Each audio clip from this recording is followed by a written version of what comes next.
Welcome to another episode of Trendy with Kim Allison. This is a Kim's Terror solo rant today. Hit that subscribe button if you haven't already. Click the notification bell so you don't miss an episode. And if you're listening on audio, leave a 5-star review. Scroll to the bottom and do so. The little podcast that could appreciates your support. And so do I. Now let's get into it because I have thoughts and I don't have a lot of time. And because I have the red folder in my hand, which is beauty culture. Today, we are talking about our nemesis, our Achilles heel, public enemy number one. Let me give you guys a little hint. It is the silver hairs we love to hate. Yes, gray hair. Lord have mercy, I hate her. I want to start the conversation today by asking, what exactly are we afraid people will think when they see our gray hair? You know what I mean? Like that we're old, less attractive, that they think we're less relevant. Is it giving grandma, because everybody's a Mimi, Nana, Tata, all the things. My Nana takes her wig off when she's drunk. So working behind the chair for all these years, 30 years now, I've seen women transition through all stages of life at this point. And what I've noticed lately is that the discussion of gray hair is now the number one topic in my chair. I mean, it's consistently complained about with my aging clientele.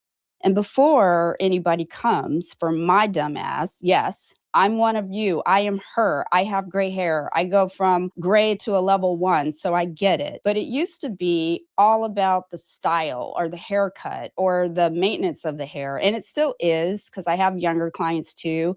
But gray is in the forefront. In prepping for this episode, I realized that is this really about gray hair or is it really about aging? Like, think about the world we're living in right now. Women are getting Botox, fillers, facelifts, taking, peptides en masse. We're on weight loss drugs, laser treatments, threads, and every damn thing else under the sun, right?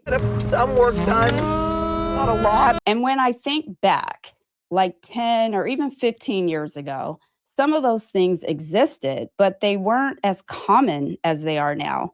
Like plastic surgery was mostly associated with celebrities and wealthy people, or, that random coworker that used to come back and you're like, what are these lips? Like, what is happening?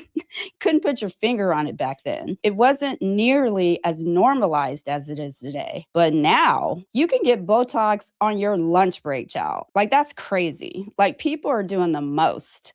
Women are getting facelifts in their 50s, and by 60, they look 40. Like, what is happening right now? And I'd be so mad if I got a 90s facelift because some of these new procedures actually have people looking incredible. Like, they look amazing. As I was writing my notes for this episode, I was getting hyped because it's pretty fascinating when you really think about it, isn't it? For the first time in history, every woman, like just everyday woman, we have access to things that used to be reserved for the elite.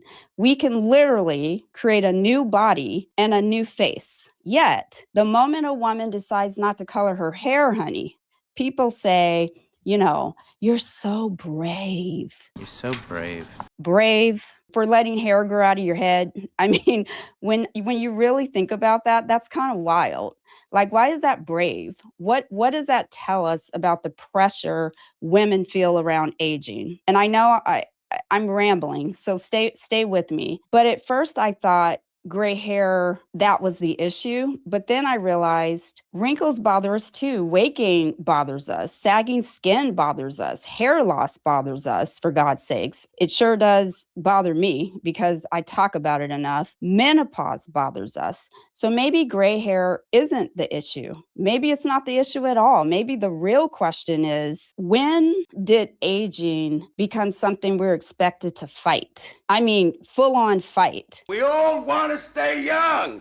Because That's what it feels like sometimes. Like aging has become a problem to solve instead of just your normal part of life, which it is. It's normal. But let's be clear, Trendy Tribe. I'm not anti anything. I'm not anti Botox. I'm not anti filler. I'm not anti facelift. I mean, I used to be anti facelift, but the faces are snatched these days. So I'm just going to say my door is now ajar. And I'm definitely not against hair color, clearly, because I just talked about my hair. I'm just fascinated by the conversation because on one hand, we're told, right, to embrace aging. It's just a number. But on the other hand, we're handed 1,000 products and procedures so we don't look old, heaven forbid. So which is it? Right? Then I started digging into the history of gray hair. And what's interesting is that gray hair wasn't always viewed negatively, believe it or not. There was a time when gray hair meant you lived life, you had experience, you were revered, you had wisdom, perspective, you know? And then here we go. Back then, it wasn't viewed as something that needed fixing, right? I don't think women have always been obsessed with covering gray hair. And I love that. I think that changed as hair color became more readily available and also marketing.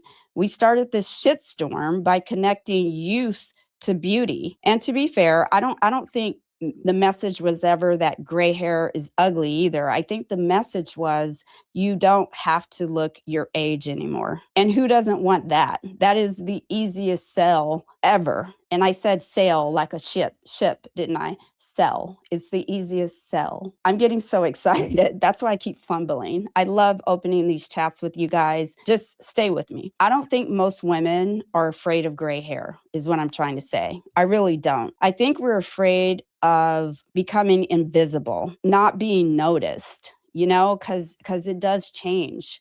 Not being desired. You can't get out of that speeding ticket.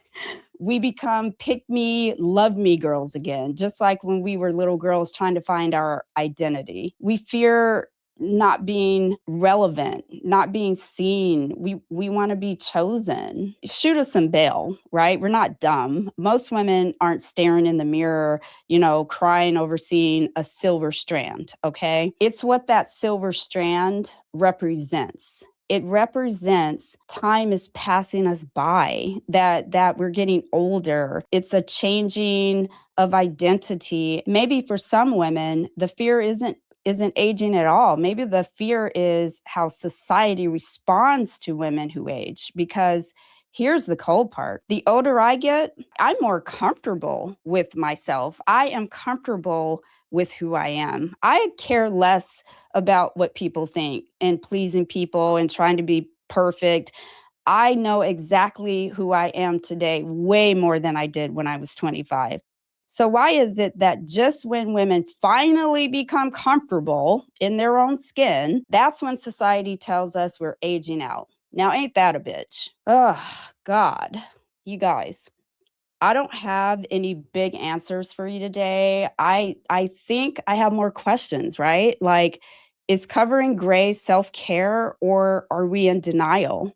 Is going gray empowerment or simply giving up the maintenance? Can it be both? Is it both? Why is a gray-haired man called distinguished while a gray-haired woman is called brave? Like, that really pisses me off. And are we really talking about gray hair? Are we? Or are we talking about our relationship with aging? I could talk about this shit literally all day long, but like I said, I'm trying to keep it short. And I actually think I did, but I have to go to the gym.